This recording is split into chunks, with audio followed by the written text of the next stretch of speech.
Alors, pour commencer notre soirée, nous allons remettre tout entre les mains du Seigneur. Nous prions. Éternel Dieu Père Tout-Puissant, Créateur du ciel et de la terre, Père miséricordieux, Père trois fois saint, Seigneur, c'est toi qui as permis que nous puissions être ici aujourd'hui. Nous te rendons grâce pour ça. Merci Seigneur pour ce que tu es et pour ce que tu fais de nous. Jésus, depuis le matin, tu nous as réveillés et tu es été avec nous durant toute la journée jusqu'à maintenant. Que tout l'honneur et la gloire te soient rendus. Nous te supplions, Papa, de presser le pas de nos frères et sœurs qui sont encore en route, pour qu'ils puissent arriver le plus tôt et pour qu'ensemble nous puissions être richement bénis par ta parole. Viens maintenant, Seigneur, et sanctifie-nous, bénis-nous et sois toi-même celui-là qui va nous enseigner. Et qu'à la fin de cet enseignement, nous puissions sortir richement bénis. Que toute l'honneur et la gloire te soient rendus, Papa. C'est par le merveilleux nom de Jésus-Christ que nous t'avons ainsi prié. Amen. Veuillez vous asseoir, s'il vous plaît. Jésus, par ton sang précieux, enlève mon iniquité.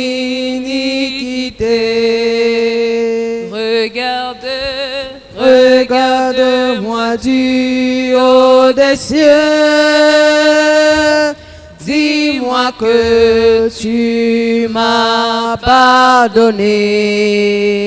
J'ai longtemps erré, cœur rebelle, mais j'entends ta voix qui m'appelle.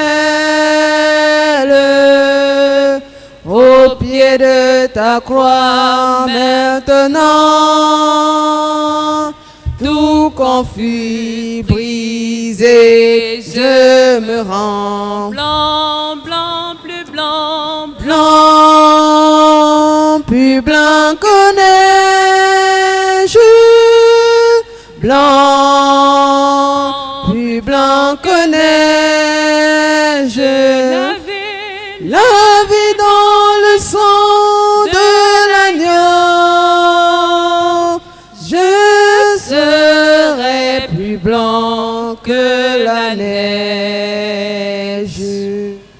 Alors hier, mercredi, nous avons abordé le sous-thème 20 qui avait pour thème les divergences de systèmes de croyances dans la famille. Et nous avons eu un résumé. Et dans ce résumé, nous vous présentons les différents systèmes de croyances. Nous avons cité comme différents systèmes de croyances l'anémisme, l'athée, les chrétiens et les musulmans. Et nous nous sommes dit, dans une famille où il y a différents systèmes de croyances, ça ne peut pas vraiment donner. Parce que, par exemple, le musulman et le chrétien, le jour où le musulman dit qu'il veut mettre la tête au sol pour prier Allah, le chrétien dit qu'il part à l'église. Ça ne peut pas vraiment donner. Il y aura toujours instabilité, surtout quand il y a les enfants. Oui, vous les parents, vous avez grandi, chacun a décidé d'être chrétien ou musulman. Maintenant, les enfants que vous avez là, ils vont aller où? Qui va décider de choisir l'autre? Qui va faire comme son père ou comme sa mère? Donc l'idéal est d'être dans un même système de croyance autant pour moi. Et le sous-thème d'aujourd'hui, nous allons parler de la précarité comme facteur d'instabilité des familles. Sous-thème numéro 21, la précarité comme facteur d'instabilité des familles. Nous espérons que nous serons richement bénis et qu'à la fin, nous pourrons avoir beaucoup de questions pour être richement bénis encore. Je vais passer la parole au modérateur du jour, le frère Bouquin Merlin de la CVS.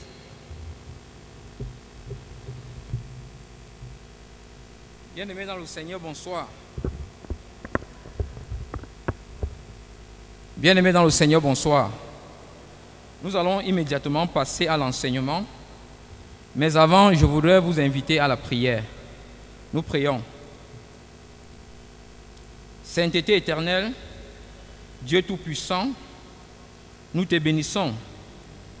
Toi qui bâtis les cœurs, toi qui bâtis les vies, toi qui bâtis les familles, toi qui nous as encore rassemblés ce soir dans ta sainte maison pour nous édifier au travers de ton serviteur inutile que je suis. Seigneur, nous voulons te supplier de nous utiliser puissamment afin que ta gloire se manifeste en cette soirée. Nous te remettons, Saint-Esprit, nos limites, nos faiblesses, et reconnaissons que sans toi, nous ne sommes rien et nous ne pouvons rien. Merci, Saint-Esprit, parce que tu vas rendre ta parole puissante ce soir. Merci parce que ta parole aura encore des effets dans les vies à partir de ce soir, au nom de Jésus-Christ, notre Seigneur. Amen. Le thème sur lequel nous allons échanger ce soir est celui de la pauvreté comme facteur d'instabilité des familles. Nous allons procéder suivant le plan ci-après. D'abord, nous essayerons de définir ce que c'est que la pauvreté. Ensuite, en grand 1, nous verrons les causes de la pauvreté.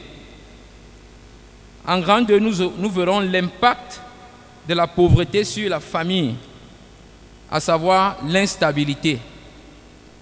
Et en grand 3, nous verrons le contentement comme gage de stabilité de la famille. Et enfin, nous aurons la conclusion. En essai de définition de la pauvreté, qu'est-ce que nous pouvons dire? La pauvreté, selon le dictionnaire Le Robert, est l'état d'une personne qui manque de moyens matériels ou dispose des ressources insuffisantes. Dans la Bible, deux mots ou deux idées nous semblent revenir régulièrement lorsqu'il est question de pauvreté, à savoir la nourriture et le vêtement. Nous pouvons le vérifier dans Deutéronome 10, verset 18, Ésaïe 58, verset 7, Matthieu 6, 31 à 32. Le pauvre est donc celui qui souffre de carences dans ses besoins de base, lesquels sont souvent résumés par la nourriture et le vêtement. À l'analyse donc de ces deux définitions, nous voyons bien qu'il serait difficile de désigner avec précision et selon le contexte qui est pauvre et qui ne l'est pas. Parce qu'en réalité, si nous supposons qu'avec 10 $, il est difficile de vivre dans un pays européen, ou avec 10 €, il est difficile de vivre dans un pays européen en une journée, nous conviendrons que les 10 € qui sont égaux à 6 500 sont largement suffisants pour une famille en une journée au Cameroun. Ça veut dire que même le contexte, sur le plan du contexte, le pauvre sera, il y aura un certain dilemme sur la question de qui est pauvre et qui ne l'est pas.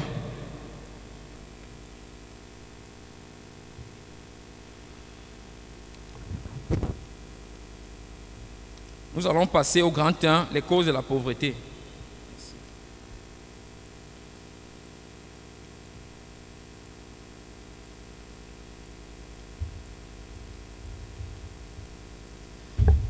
Grand 1, les causes de la pauvreté. Ici, nous allons essayer de développer 3 grands groupes de causes. Le premier groupe, ce sera le péché originel. Nous pouvons dire de la pauvreté ce que Jésus a dit du divorce. Au commencement, il n'en était pas ainsi. La pauvreté entre donc dans le monde avec le péché. La Bible nous dit qu'au commencement, Dieu a créé toutes choses bonnes. Confère Genèse 1, verset 31. La désobéissance de l'homme au commandement de Dieu a introduit dans le monde une situation profondément anormale. Certes, Dieu limite les dégâts et donne un cadre qui rend la vie humaine possible, selon Genèse 8, les versets 21 au verset 22, et continue à faire du bien à tout ce qu'il a créé. Mais une multitude de dysfonctionnements demeure, dont l'un des résultats est la pauvreté. La deuxième cause de la pauvreté, c'est l'œuvre de l'ennemi. Dans le texte de méditation de ce matin, Luc 21, les versets 20 à 28, Jésus nous parlait des signes de la fin des temps. Et il nous a dit à la fin, lorsque vous verrez toutes ces choses arriver, levez la tête pour regarder à votre Seigneur, parce que le temps de la délivrance sera arrivé. Et Satan et ses agents sont en train de s'atteler pour détruire davantage le monde, pour appauvrir davantage les hommes, pour que dans cet appauvrissement, que nous nous détournions de ce qui est essentiel, à savoir la vie éternelle. Quand nous regardons la société aujourd'hui, les dépravations des mœurs, les choses qui se passent dans notre société, quand nous regardons la télé, nous voyons les gens qui marchent dans les pays pour réclamer le mariage homosexuel, par exemple. C'est les choses que j'ai dit il y a 50 ans, 20 ans, 30 ans, on ne pouvait pas imaginer.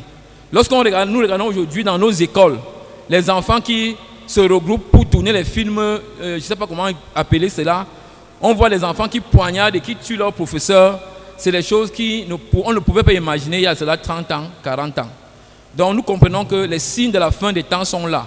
Et tout cela est l'œuvre de l'ennemi pour davantage nous éloigner de la volonté de Dieu, pour semer le doute dans notre vie, dans notre cœur. La troisième cause, ou alors le troisième groupe de causes de pauvreté que nous pouvons citer ici, c'est effectivement ce qui a trait à nos choix personnels. Proverbe 24, les versets 30 à 34 et 23, 20 à 21, nous parlent par exemple des conséquences de la paresse et des mauvais choix qui peuvent conduire quelqu'un à la disette et à la pauvreté. Nous devons comprendre que c'est la volonté de Dieu de nous bénir. Dans le plan de Dieu pour chacun de nous, il veut que nous soyons bénis. Il nous le dit dans 2 Corinthiens 8, verset 9, 2 Corinthiens 9, verset 8 et Agé 2, verset 8 à 9. Afin que nous soyons aussi des bénédictions ou des sources de bénédictions pour les autres. Mais nous n'expérimentons pas toujours la bénédiction de Dieu, les bénédictions de Dieu dans nos vies, parce que nous nous montrons rebelles. Déjà, nous refusons à croire que c'est la volonté de Dieu de nous bénir. On entend souvent les personnes dire « Oh, si je suis pauvre, c'est que Dieu a voulu que je sois pauvre. J'ai le sang du maquereau.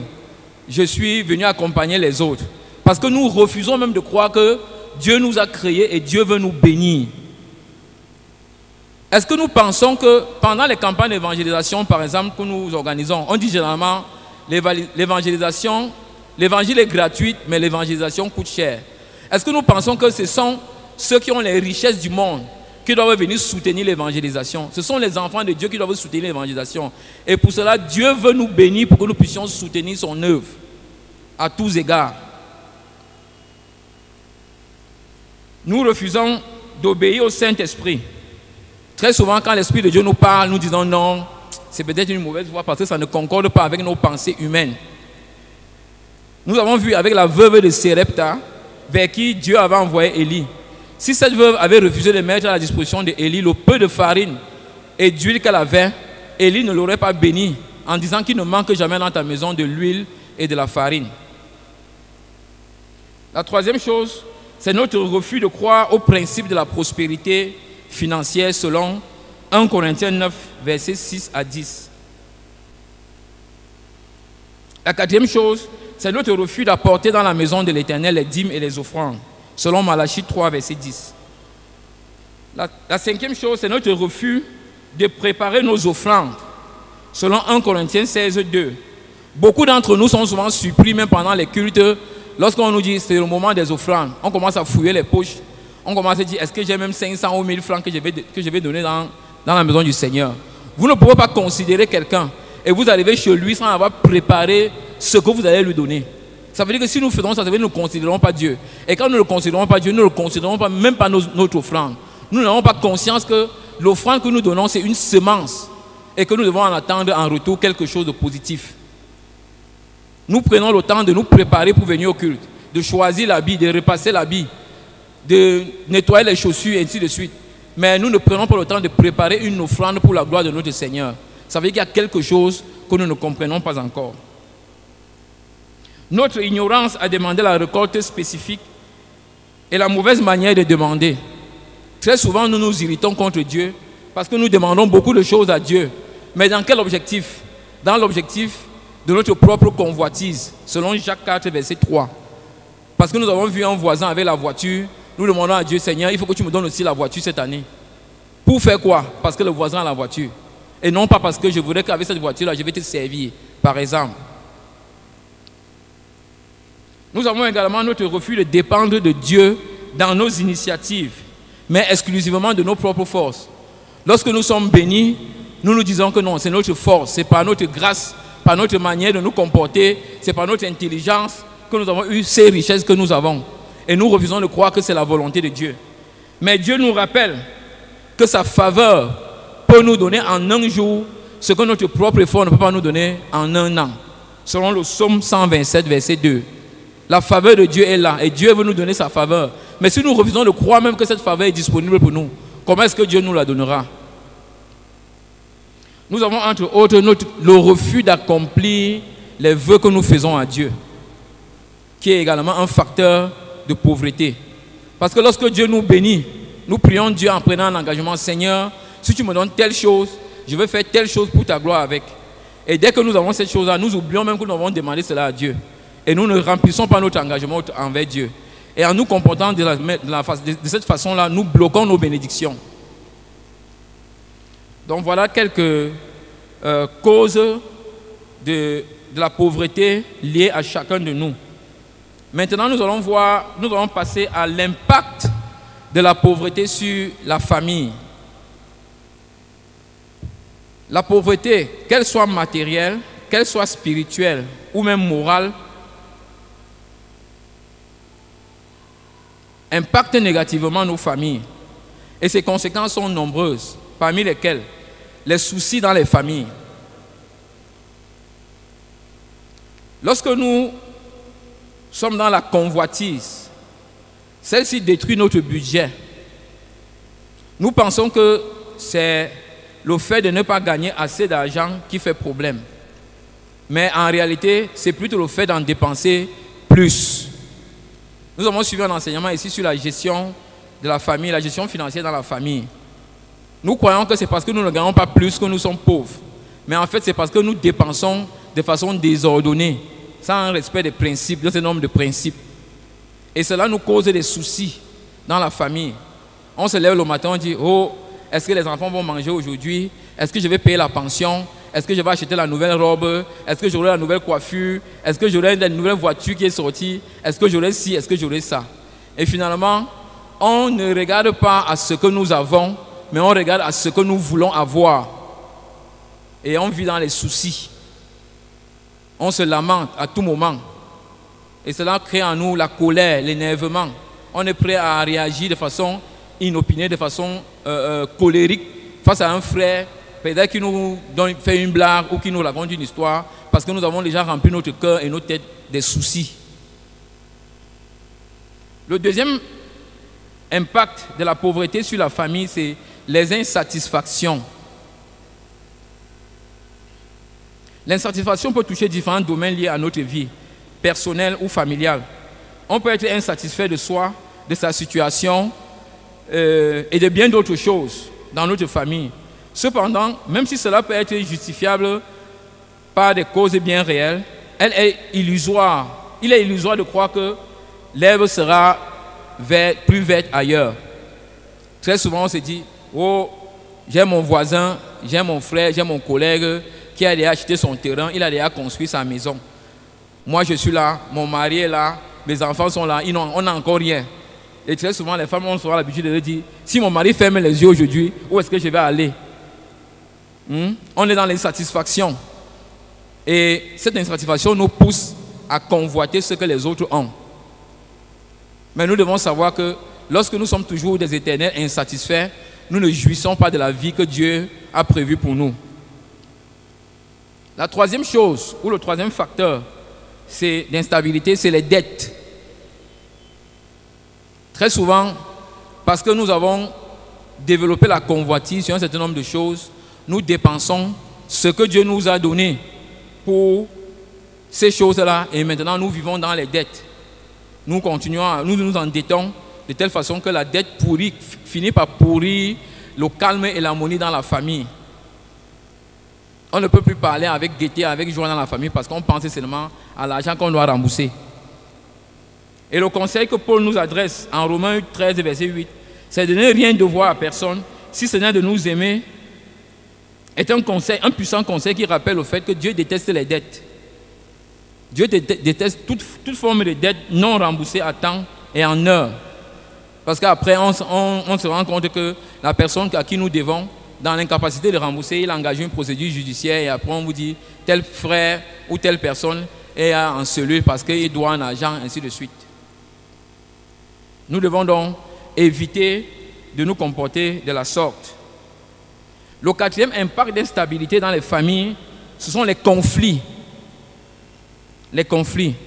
Jacques 4, verset 1 nous dit « D'où viennent les luttes et d'où viennent les querelles parmi vous? N'est-ce pas de vos passions qui combattent dans vos membres ?»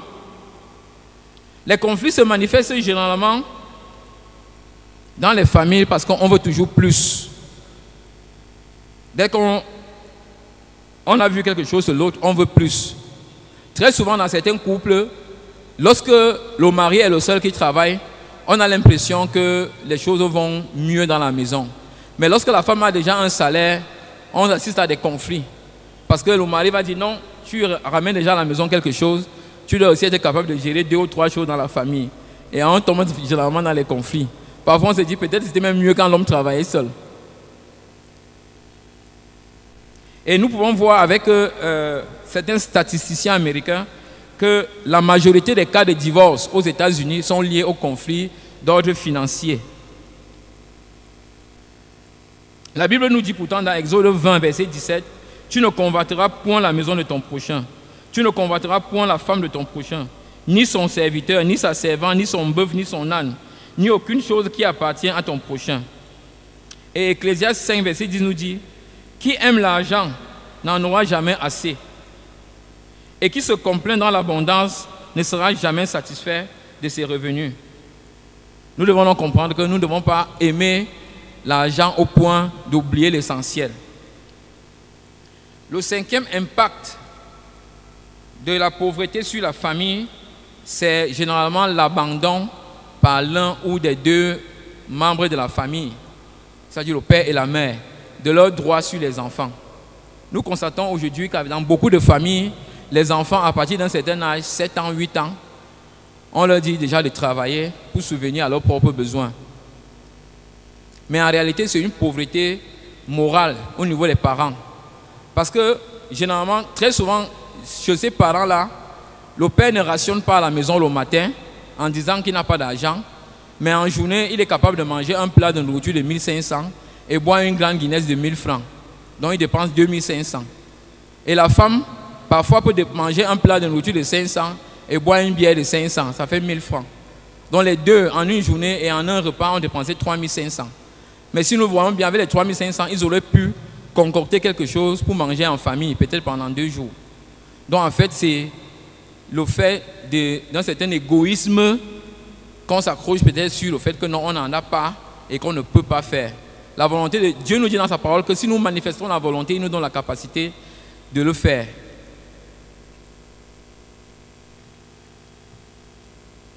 Nous avons en 6e point le manque de personnalité, la dépendance ou la soumission aux personnes que nous traitons ou nous jugeons de riches. Très souvent dans certaines familles où les gens se considèrent comme pauvres, ils idéalisent souvent certaines personnes qu'ils voient ailleurs. Ça peut être dans la propre famille, ça peut être les frères, ça peut être les sœurs, ça peut être les tantes, ça peut être même les frères à l'église, qu'ils considèrent comme des personnes aisées. Et dans leur considération, ils se soumettent tellement à ces personnes parce qu'ils espèrent avoir du pain de ces gens-là. Et alors, ils sont prêts même à désobéir à la maison au conjoint parce qu'ils sont engagés à servir quelqu'un pour un petit morceau de pain. Et certaines personnes perdent leur personnalité pour ce genre de choses. Nous avons également comme autre facteur d'instabilité dans les familles lié à la pauvreté, les cercles ésotériques. 1 Jean 2, verset 16 nous dit « Tout ce qui est dans le monde, la convoitise de la chair, la convoitise des yeux et l'orgueil de la vie, ne vient point du Père, mais vient du monde. » La convoitise peut nous pousser à se laisser croire ou à se laisser convaincre par les sectes ésotériques qui nous promettent mondes et merveilles. Et nous croyons que c'est par là où nous serons riches et ainsi de suite. Mais nous devons savoir que la parole de Dieu nous dit dans 1 Timothée 6, versets 9 à 10. Mais ceux qui veulent s'enrichir tombent dans les tentations, dans les pièges et dans beaucoup de désirs insensés et pernicieux qui plongent l'homme dans la ruine et la perdition. Car l'amour de l'argent est la racine de tous les maux. Et quelques-uns, en étant possédés, se sont égarés loin de la foi et se sont jetés eux-mêmes dans bien de tourments. En 8e point, comme impact négatif de la pauvreté sur la famille, nous avons le refus de donner à Dieu. La pauvreté spirituelle, ou alors un pauvre spirituellement, trouvera toujours qu'on demande beaucoup à l'église. Et on dit généralement, j'ai vu dans un forum WhatsApp où on disait un billet de 1000 francs est considéré comme trop beaucoup pour donner à l'église. Mais lorsque nous sommes dans un supermarché, ce billet de 1000 francs, ce même billet de 1000 francs devient insignifiant. Lorsque nous sommes assis au bar, ce même billet de 1000 francs ne peut pas nous acheter 2 bières. Mais quand nous sommes à l'église, on trouve que c'est beaucoup pour donner à Dieu. C'est parce que nous ne comprenons pas encore ce que c'est qu'une offrande libérale. Nous avons également dans nos pays, et particulièrement chez nous au Cameroun, nos pays africains, et particulièrement chez nous au Cameroun, la multiplication des prisons VIP. Nous avons des gens qui se retrouvent en prison alors que c'est des personnes qui possèdent beaucoup de biens. Mais parce que leur désir d'avoir encore et plus a été plus fort, et ils se sont trouvés dans ce qu'on appelle les détournements de fonds publics et ils se retrouvent en prison. Ces personnes peuvent être considérées comme des pauvres sur le plan moral et spirituel. Parce que ce n'est pas seulement l'argent qui fait le bonheur. Nous allons passer maintenant au grand 3 qui parle du contentement comme le gage d'une stabilité dans la famille. Paul nous dit dans Philippiens 4, verset 12, « Je sais vivre dans l'humiliation et je sais vivre dans l'abondance. En tout et partout, j'ai appris à être rassasié et à avoir faim, à être dans l'abondance et à être dans la disette. » Comment donc comprendre le contentement? Grand 1, petit 1 dans le contentement, nous devons refuser de nous comparer aux autres. Nous devons admirer les autres sans les envier. Ça, c'est le principe. Éviter de nous comparer aux autres, admirer les autres sans les envier. Généralement, lorsque nous sommes dans une situation, nous regardons toujours ceux qui sont plus bénis que nous par rapport à cette situation. Nous ne nous tournons pas vers ceux qui sont moins bénis que nous. Je veux prendre un exemple. Lorsque une femme est dans le désir d'avoir un enfant, par exemple, elle va toujours se tourner vers les personnes qui ont déjà beaucoup d'enfants. C'est-à-dire ces comparaisons seront toujours vers cette autre femme qui a déjà beaucoup d'enfants dans sa vie. Elle ne va pas se retourner vers cette autre personne ou ce couple qui depuis un certain nombre de temps n'ont jamais eu d'enfants. La comparaison dont nous pousse à parfois, je vais dire, insulter Dieu, à dénigrer Dieu et à culpabiliser. Nous disons, Seigneur, pourquoi c'est toujours à moi que ça arrive? Pourquoi c'est ceci? Pourquoi c'est cela?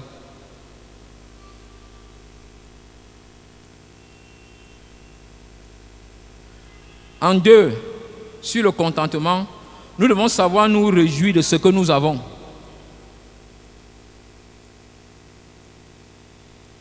Si nous ne pouvons nous réjouir de ce que nous possédons, alors nous allons passer tout un bon bout de notre vie à être malheureux.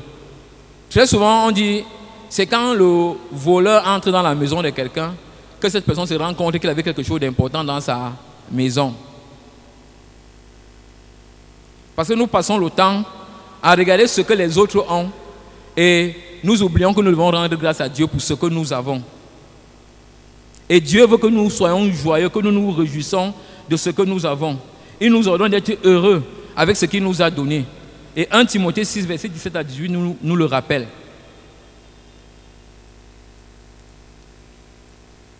La troisième chose dans le contentement que nous devons développer, c'est de donner pour aider les autres.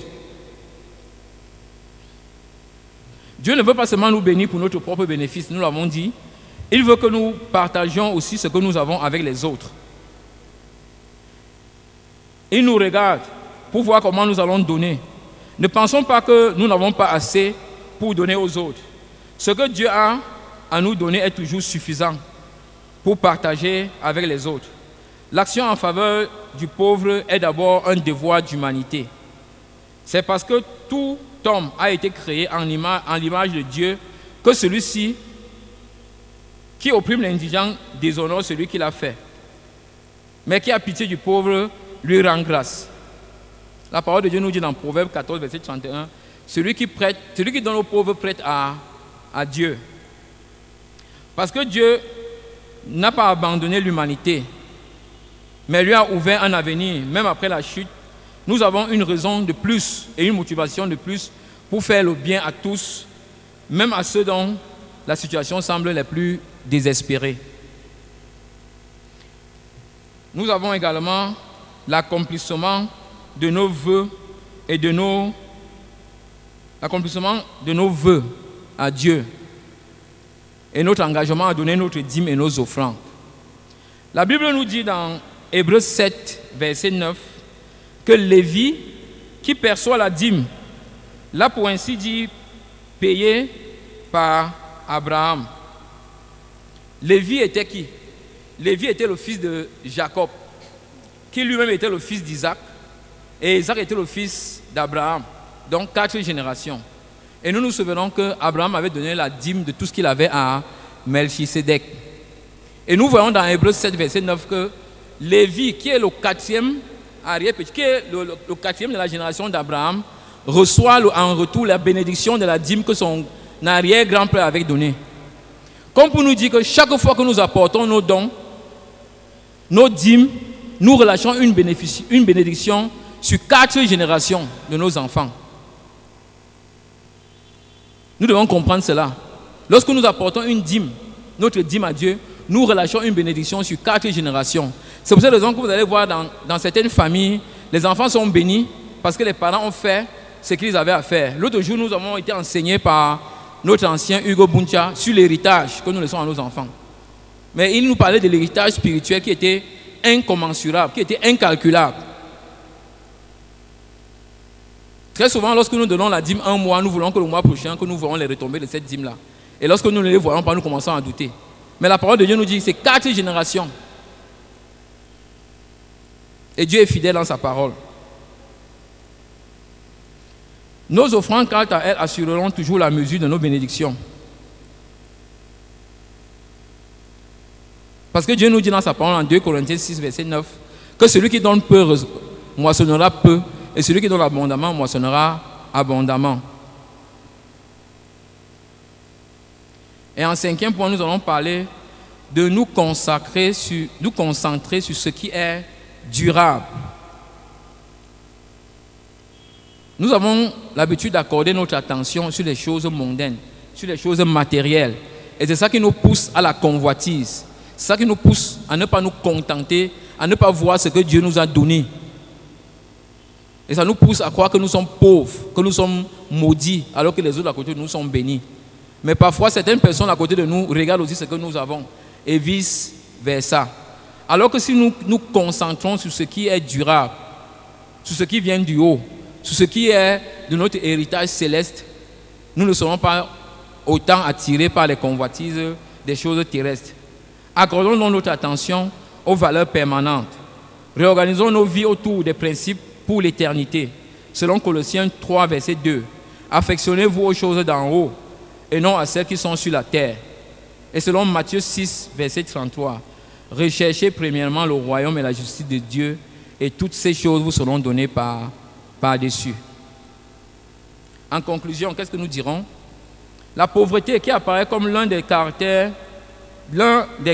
des caractéristiques du monde déchu ne doit pas nous inciter à la résignation. Au contraire, le salut que Jésus-Christ nous a apporté devrait rejaillir en acte de reconnaissance, de bonté et d'espérance dans nos comportements quotidiens. Dieu nous a rachetés à grand prix et il nous l'a dit qu'il s'est fait pauvre pour que nous soyons riches. Pourquoi nous doutons? Et il nous aime pour ce que nous sommes. Il veut que nous marchions selon sa volonté, que nous nous soumettons à lui, que nous soyons en accord avec sa parole. et que nous nous soyons soumis à lui en toutes circonstances afin d'être conduits par son Esprit Saint. Car c'est par là que nous bénéficierons de toutes ces bénédictions. Parce qu'il nous dit dans sa parole que nous sommes bénis de toutes bénédictions célestes et terrestres. Parce que tout ce qui est né de Dieu triomphe du monde. Et la victoire qui triomphe du monde, c'est notre foi, selon 1 Jean 5, verset 4. Je vous remercie.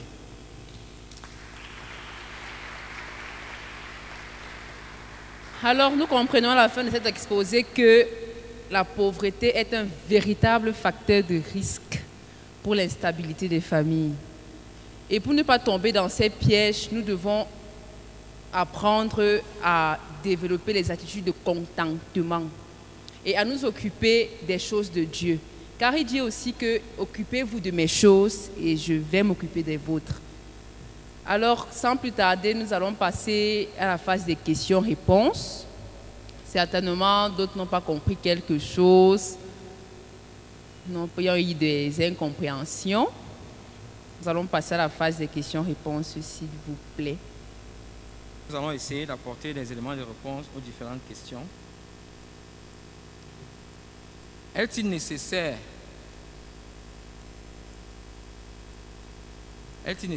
d'être pauvre pour faire la volonté de Dieu? Est-il nécessaire de ne pas être pauvre pour faire la volonté de Dieu?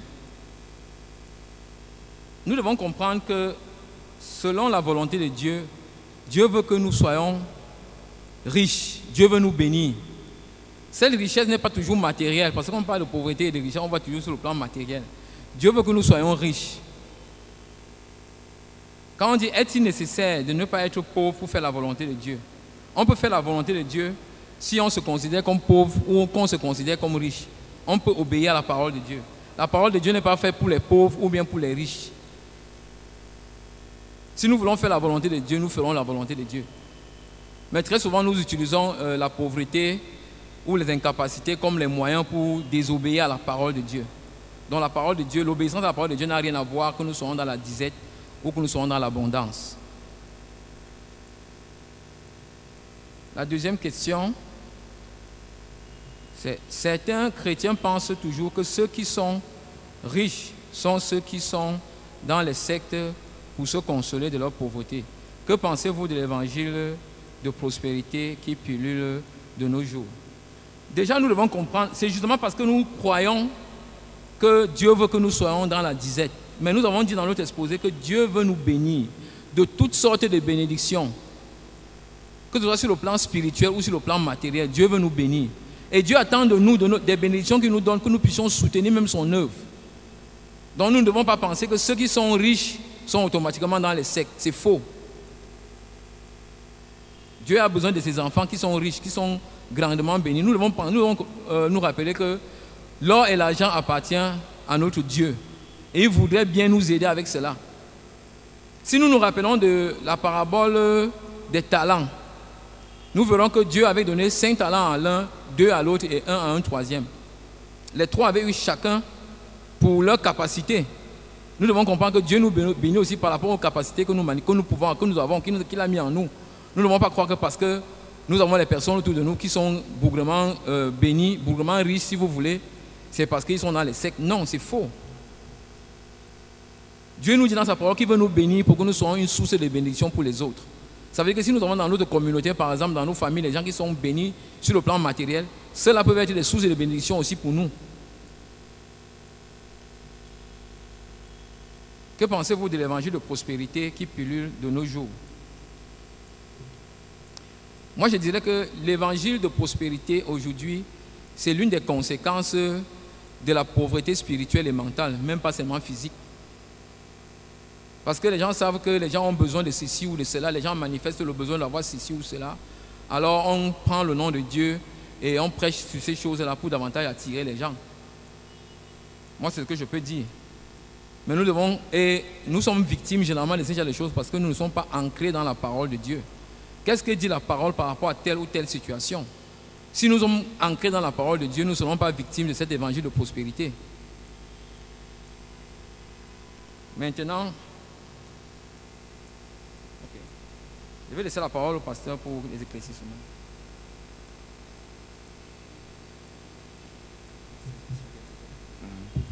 Bonsoir, bien-aimés. Oui, c'est pour apporter quelques éclaircissements au niveau de l'évangile de la prospérité, qui est un courant parti des États-Unis. Et ce courant rejoint un peu la tendance spirituelle des mouvements charismatiques et des mouvements de réveil, où on exploite la pauvreté et la misère des uns et des autres pour pouvoir leur prêcher un évangile dénaturé, un évangile qui n'a rien à voir avec l'évangile pur de Jésus-Christ. L'évangile de prospérité, en réalité, nie le vendredi saint pour ne valoriser que le dimanche de la résurrection. Le vendredi saint, c'est le jour des souffrances. Christ a souffert, dont la misère ou les souffrances ne constituent plus une fatalité. Le chrétien peut être aux antipodes soit de la souffrance ou de l'opulence.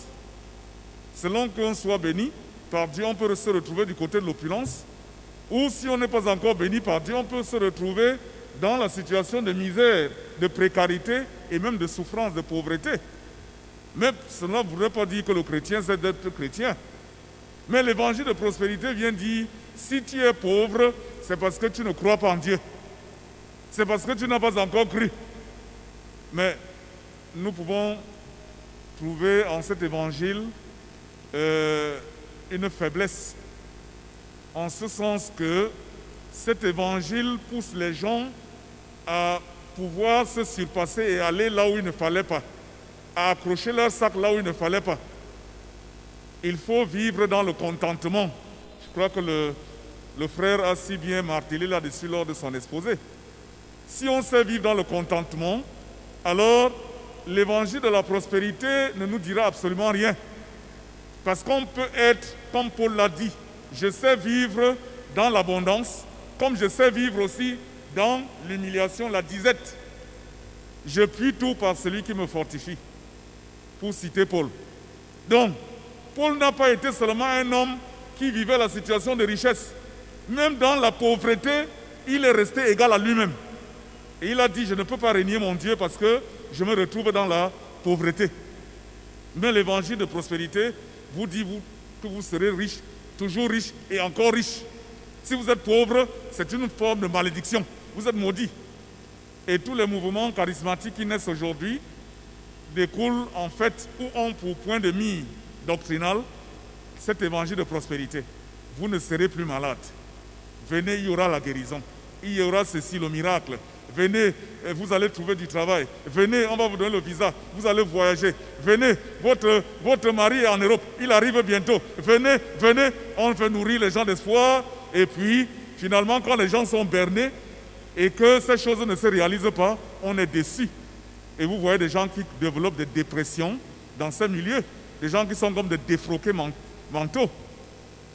Mais en réalité, nous qui ne prêchons pas l'évangile de prospérité, on apprend aux fidèles à savoir vivre la situation dans laquelle le Seigneur les place.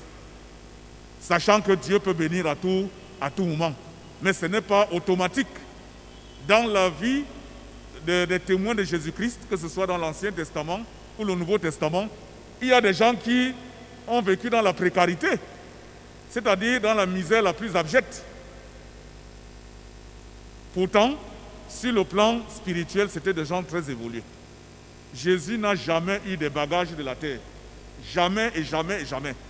Les bagages, c'est-à-dire les biens matériels, Jésus ne les a jamais eus. Mais c'était lui qui devait donner les biens à ceux qui en avaient besoin. Pourtant, lui-même n'a jamais eu. Sa richesse était beaucoup plus spirituelle. Et quand on est riche spirituellement, on a tout. Si on a le Christ, on a tout. Le matériel ne nous dit absolument rien. Parce que c'est ça la condition sine qua non pour entrer dans le royaume des cieux. Donc, l'évangile de prospérité est un courant très dangereux. C'est une doctrine pernicieuse qui pousse les gens à entrer dans des cercles dangereux parce qu'on veut absolument être riche. On veut être riche à tout prix et à tous les prix. La souffrance n'est pas autorisée. Il faut seulement être dans le bonheur. Encore le bonheur est toujours le bonheur. on oublie le vendredi saint, le jour des souffrances de Jésus, pour ne penser qu'au jour de la gloire, la victoire, le dimanche de résurrection.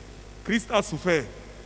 À travers ses souffrances, nous devons comprendre aussi que la souffrance doit faire partie du quotidien du chrétien. Je m'arrête à ce niveau.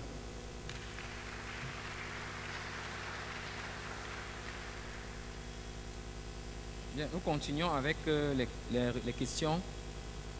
Sur le plan économique, un chrétien ne devrait-il pas faire ce qu'il faut pour être actionnaire? Les richesses matérielles ne peuvent-elles pas causer la déstabilisation des familles?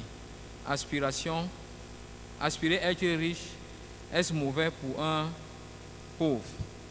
Voilà les 3 questions.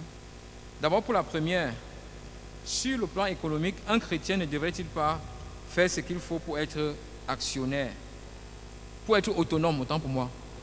Nous avons dit dans le livre des Proverbes que certains de nos choix peuvent nous pousser à la disette. Et également, le comportement de paresse peut nous pousser à la disette. Un chrétien est appelé à travailler. Selon que notre Seigneur lui-même a travaillé pendant 6 jours et s'est reposé le 7e jour, nous devons travailler pour être autonomes. En deuxième question, les richesses matérielles peuvent-elles causer la déstabilisation des familles? Nous disons oui. Très souvent, lorsque dans certaines familles, on voit qu'il y a l'opulence, les parents peuvent être occupés rien qu'aux activités rémunératrices de revenus, au point d'abandonner leur rôle de parents. Ça arrive également. Est-ce que aspirer à être riche pour un pauvre est-il mauvais? Nous avons dit non. Dans notre développement, nous avons dit non. Ce n'est pas mauvais d'aspirer à être riche. Mais il ne faudrait pas que l'aspiration à être riche soit au-dessus de notre amour pour notre Seigneur, pour notre Dieu. C'est ce que nous avons dit. Bien, maintenant, nous avons plutôt ici quelques ajouts. C'est un complément. La pauvreté ne provient pas seulement des convoitises, mais elle peut aussi avoir pour origine, l'origine peut aussi être le business qui n'a pas marché, ça veut dire les mauvais choix. Ça peut être la jalousie des gens qui ont saboté nos activités, ça peut être le vol ou les incendies et même les impôts. Bien. Mais je vous remercie pour toutes vos questions. Car celui qui croit en Dieu reste fort en tout temps et en tout lieu.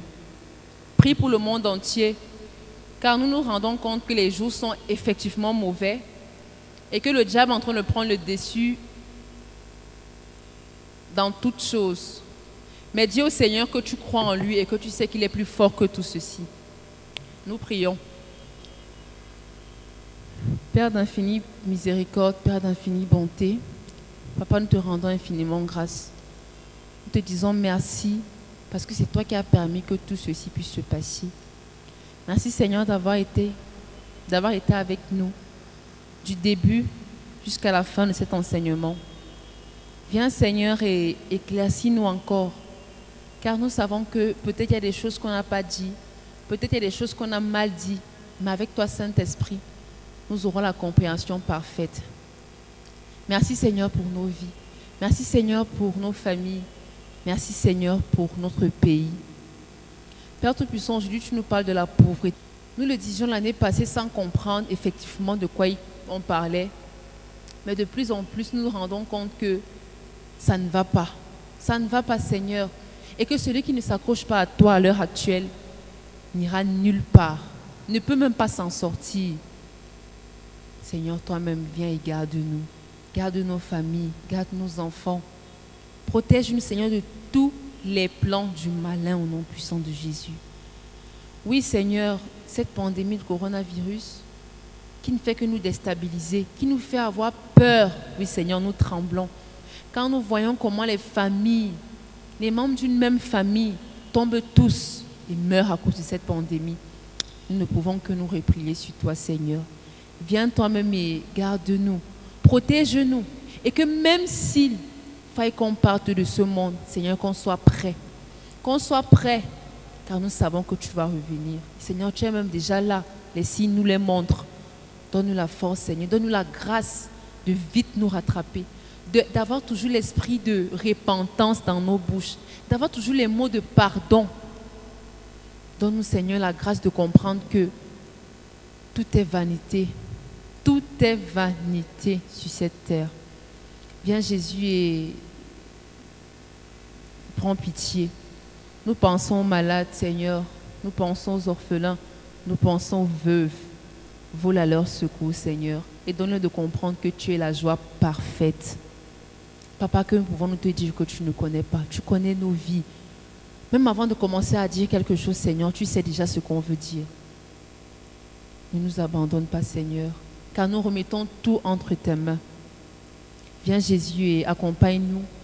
Accompagne-nous sur le chemin du retour. Seigneur, nous ne sommes même plus en sécurité. Nulle part. Dans les taxis, ça ne va pas. À pied même, ça ne va pas. Mais nous savons que notre seul refuge, c'est toi. Viens, Seigneur, et bénis-nous. Exauce-nous même au-delà de nos attentes. Au nom puissant de Jésus-Christ, on merci demander. Amen. Comme exhortation ce soir, ce que la pauvreté vient dans le monde avec la désobéissance à Dieu. Et Dieu veut nous bénir de toutes sortes de bénédictions. Nous pouvons être millionnaires et vivre misérablement, comme nous pouvons être pauvres et vivre dans la joie et dans la gaieté. Nous devons reconnaître que le plus important, c'est Jésus-Christ qui a donné sa vie pour que nous ayons la vie éternelle. Voilà ce que l'on peut dire en termes d'exhortation et de bénédiction. Sachons compter les bienfaits de Dieu dans nos vies et vivre dans le contentement. Nous allons demander à notre berger de nous bénir.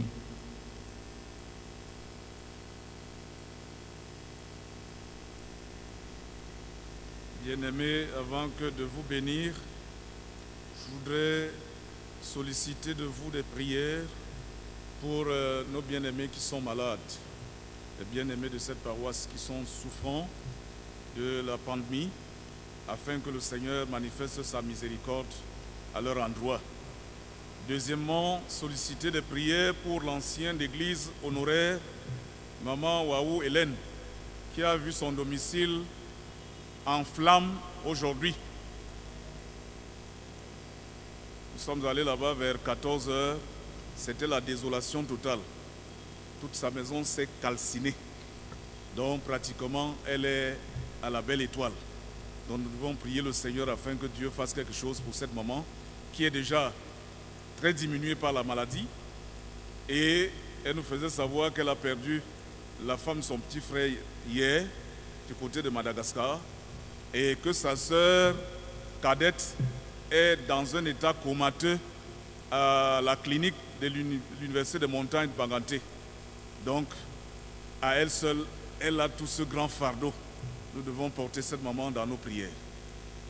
Voilà, vous avez suivi les enseignements ce soir portant sur la pauvreté. Dieu vous a suffisamment enseigné. Et maintenant, vous repartez d'ici avec des notions bien apprises pour vivre selon la volonté de notre Dieu. Et maintenant, recevez la grâce, les faveurs, les bénédictions de notre Dieu. Que le Dieu vivant qui vous appelle et dont vous honorez au rendez-vous tous les soirs ici, vous communique ses grâces et vous transmette ses bénédictions surabondantes. Allez dans sa paix, fortifié dans sa grâce, sous sa couverture précieuse au nom du Père, du Fils et du Saint-Esprit, un seul Dieu béni et glorifié éternellement. Que le Seigneur vous fortifie et qu'il vous préserve des contagions du présent siècle, de la peste meurtrière qui sévit présentement.